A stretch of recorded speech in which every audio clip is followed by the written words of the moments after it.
Hi, this is Brent Haltman, and today Kevin Stoffel is joining me to talk to you about how to take the risk and guesswork out of hiring. Kevin, thanks for joining us. Thanks, Brent. Thanks for having me. I appreciate you and all the people that are listening to this webinar. So yeah, I want to talk to you today about how to take the risk and guesswork out of hiring. And when you think about hiring, there's really three times to address an employee performance issues. And that's before we bring a new employee onto the bus, which is the least expensive time. Once we've got them on the bus, it starts to become more complicated because then we've done the recruiting, the onboarding, the training, they built relationships and all those sorts of things. So it becomes more complicated if we realize we got the wrong person on the bus or in the wrong seat on the bus. And then lastly, the time to address an employee performance issue is when we realize that we need to get somebody off the bus, that we really did hire the wrong person, made that hiring mistake, and that becomes the most expensive time to deal with a performance issue. So if you're a hiring manager and you've been a hiring manager and hired more than a few people over the course of your career, you've experienced this where somebody looks great on a resume, interviews like a rock star, and then turns out to be somebody else when they got on the job. And that's the thing that we try to help companies avoid those hiring mistakes. So philosophically, if you want to avoid those hiring mistakes, what you need to do is get your people aligned according to their strengths.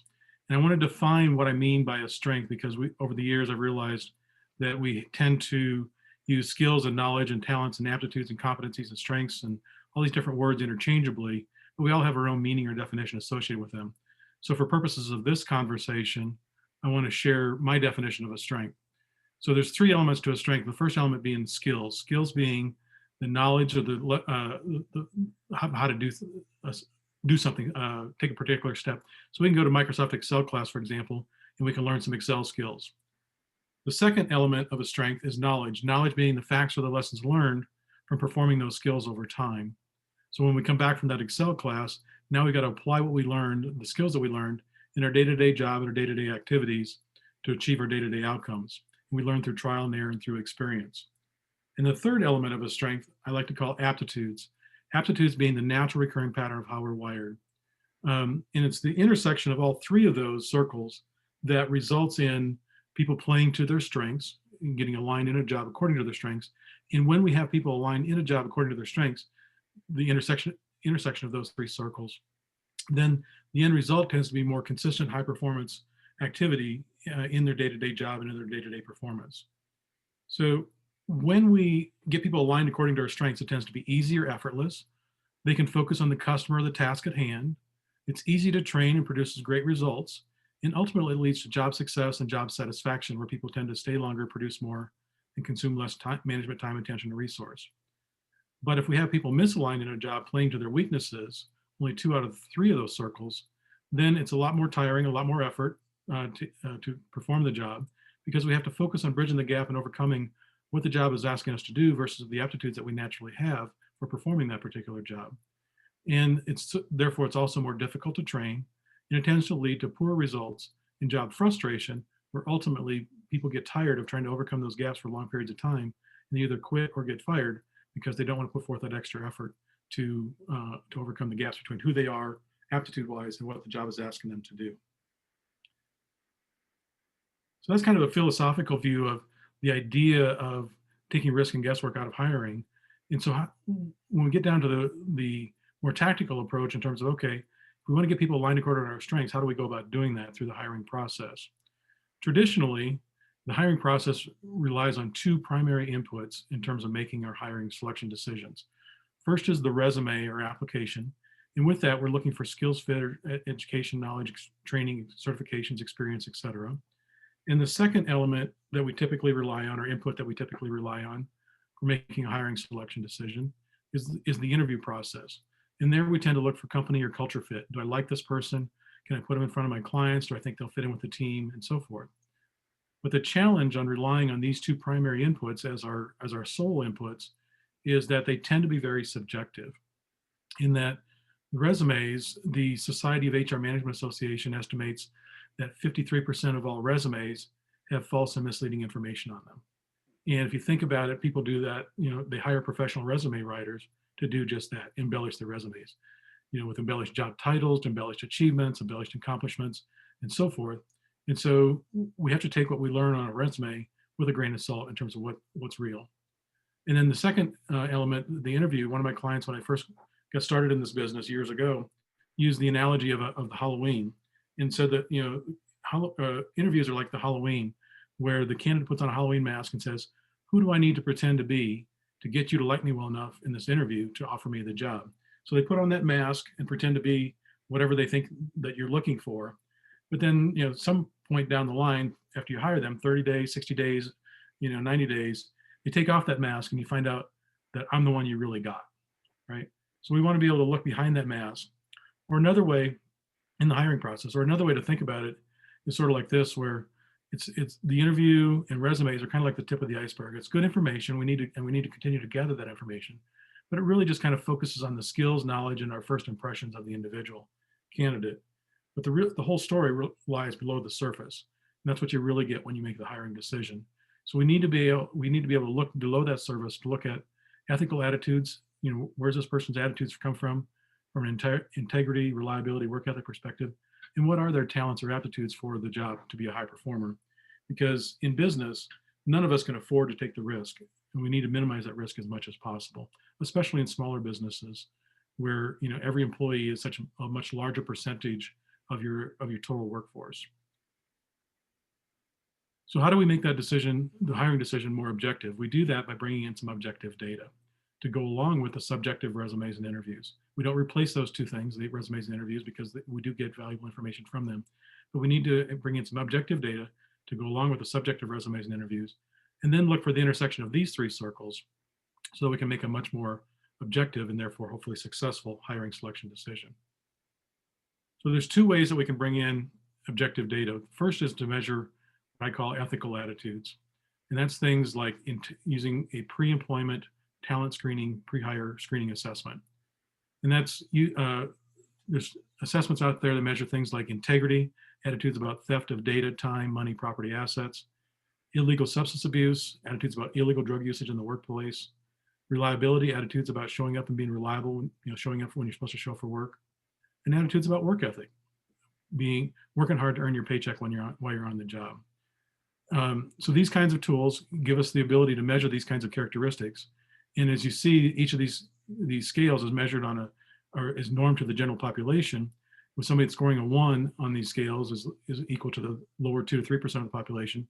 Somebody scoring a 9 is within the upper 2 to 3% of the population, and the average of the population being a 5. So if you want to hire an above average team of people, look for people with above average attitudes. And I use the red light, green light, yellow light analogy, traffic light analogy when describing the results on this. So if you want to hire an above average team, look for people with above average attitudes, 6 and above being above average. And just like driving, when you come to a green light, you trust that you can go through that intersection without getting a ticket or an accident. 4s and 5s are average to slightly below average. They're not illegal to drive through yellow lights, but the more you hit when you're driving down the road in a row, the more you start feeling like you're pushing your luck. And the same is true for job candidates. And then 1, 2s, and 3s are like red lights. You typically better stop at a red light or you're going to get a ticket or an accident. And in the case of job candidates, you typically better stop with that candidate in the screening process because there's likely to be a trouble employee.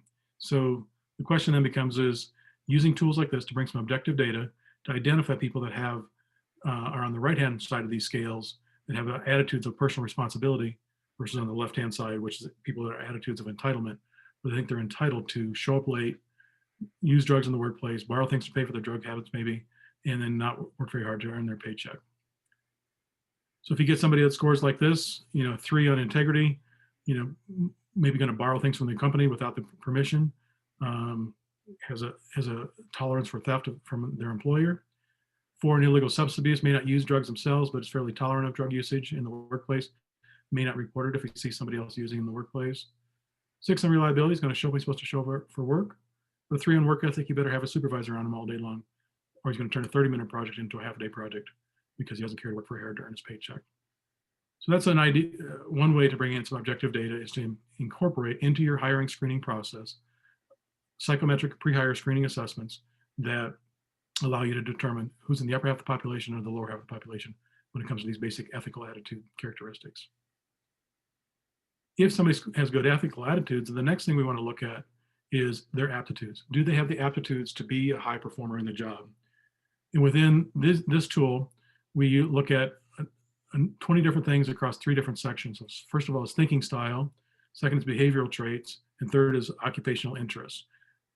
And another way to think about that, within each of those sections, we define a profile of what we're looking for, the target aptitudes that we're looking for a given job. They're going to be different for a sales position than they are for an accounts payable position, as an example. So we want to define that benchmark. In each of those 3 sections, I want to think about it in this way, is on the thinking style section, can somebody do the job based on the right amount of intellectual horsepower? Or do they have too much horsepower, if they were all up in 9s and 10s as an example, where they might get bored with the job, or not enough horsepower down in the 1 through 4s where they maybe can't keep up with the pace or complexity of learning, communicating, problem solving associated with the job. So we want to look at, can they do the job intellectually? Behaviorally, we want to look at how will they do the job from a style, a tendency, and approach perspective. Are they, high sense of urgency on pace, or are they more steady, methodical? Are they people-oriented, or are they more task-oriented on sociability? So those kinds of behavioral characteristics and tendencies. And then the third section we want to look at is, do they want to do the job based on it being the kind of work that they're most interested in? Are they interested in being a technical guru or technical expertise in their area of expertise, and creative being sort of the marketing aesthetics aspect of jobs?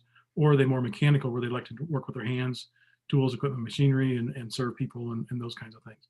So can they do the job intellectually? How will they do the job behaviorally? And do they want to do the job motivationally? Then once we've defined that profile in those 3 different sections, then we have the candidates take the assessment to measure where they fall in each of the scales, to see where they fall. And then we simply overlay their results with the profile of the target of what we're looking for. And any good assessment tool used in this kind of a pre-hire screening process also comes with, in addition to this graphical information, also comes with some reports that provide information with interview questions to hone in on gap areas, and as well as behavioral trait or characteristic descriptions, and coaching or management suggestions on how to coach or manage the person if you do decide to hire that person based on the information. So anytime you're going to incorporate assessments into the talent screening process, there's some things you really should consider or think about. First of all is, do the assessment tools meet the Department of Labor guidelines for being used in the hiring process?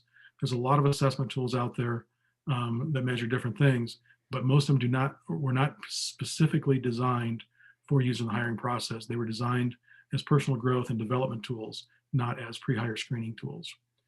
Second thing we need to consider is, does it have a distortion factor built in? That distortion factor is what I like to think of as the built-in faking mechanism. It's something built into the assessment to measure or detect if the job candidate is trying to fake the assessment to tell us what they think we want to hear. Or are they trying to put on their Halloween mask, going back to that analogy? So you want to have an assessment tool that has something built into it that can try to detect whether somebody's trying to fake the system to get the job. Third is it normed to the general population? Is it normed on a normal distribution bell curve? So that if somebody scores high on sociability, for example, you know how high. Are they in the upper 2 to 3% of the population, the upper 30% of the population, the upper half of the population? Where are they at? So you know exactly where they're at relative to everybody else, not just that they're more social than they are task oriented. You want to know how social they are or how task oriented they are. Fourth is, does the tool use a benchmarking model? The benchmarking was defining the target of what you're looking for, so that you're always comparing apples to apples. You're comparing one candidate to the same benchmark that you are another candidate, and not trying to mix and match the benchmarks.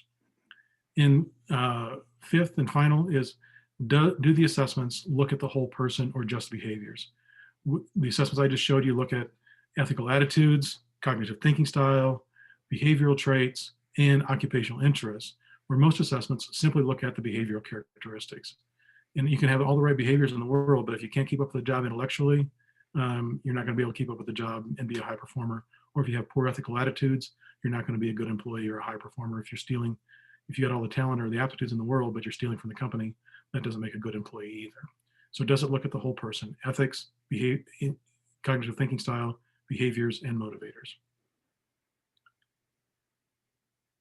So the idea behind incorporating these kinds of tools into the hiring talent screening process is to shift the bell curve.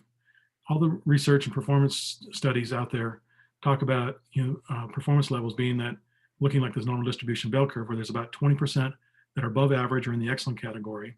About 20% of employees end up being in the below average or poor performing category, and then about 60% end up in the average zone in the middle. And the idea of purpose behind incorporating assessment tools into the hiring process to bring some objective data into that process to go along with the subjective resumes and interviews is to shift that bell curve more towards the right. That's the overall goal. And when we do that, the end results and benefits to a hiring manager or to a business owner or to the CEO is that when you get people aligned according to skills, knowledge, and talents in their job, skills, knowledge, and aptitudes, you tend to do less hiring because they tend to stay longer, produce more, and consume a lot less management time, attention, and resource. So they stay with you longer, so you don't have to hire people to replace them as often. You do less disciplining because they're the natural talent for the job, natural high performer, and you end up doing less firing, which is the most painful part when it comes to employee performance issues. And the results and benefits to the individual then, when they're aligned according to their strengths, the skills, knowledge, and aptitudes, is that they have greater job success and job satisfaction, which is immeasurable in terms of the work-life balance and the overall health of the individual. And the individual also achieves greater goal achievement. And if they achieve greater goal achievement, then you do as well as the hiring manager or the manager of that person or the business owner or the CEO of that organization. If you got a team of high performers achieving their job goals and outcomes, then you achieve your goals and outcomes. So that's really the idea, is bring some objective data to go along with the very subjective resumes and interviews to make a much more objective hiring selection decision, achieving greater job success and satisfaction and greater goal achievement. So with that, I'll turn it back over to you, Brent, and just say thank you and everybody for listening in on this recording. If there's anything I can do to help you out in any way, be of service in any way, feel free to reach out to me at 303-960-5122 or email me at kevin@strongpeoplesystems.com.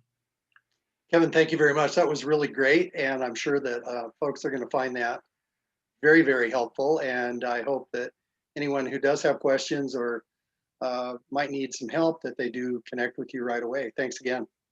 Thank you. Appreciate your time.